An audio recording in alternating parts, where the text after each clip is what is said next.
بسم اللہ الرحمن الرحیم۔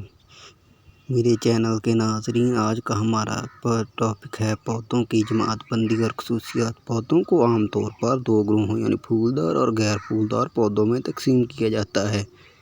پھولدار پودے ایسے پودے ہوتے ہیں جن پر پھول لگتے ہیں، پھولدار کہلاتے ہیں۔ پھول ان کی تولیدی اعضاء ہوتے ہیں۔ پودوں کی پتیوں کو فلورل لیوز کہتے ہیں۔ بیرونی سبز فلور لیوز کو سیپلز کہتے ہیں۔ سیپلز کے اندر رنگ دار پتیاں ہوتی ہیں۔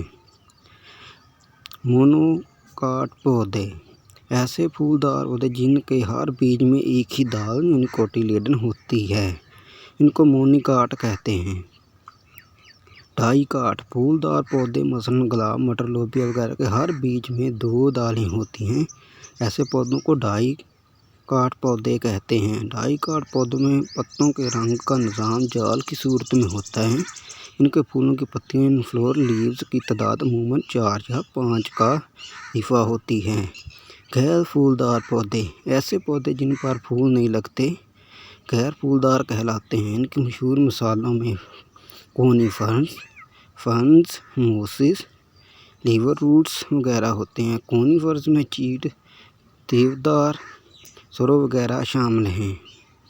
مزید ویڈیو کے لیے چینل کو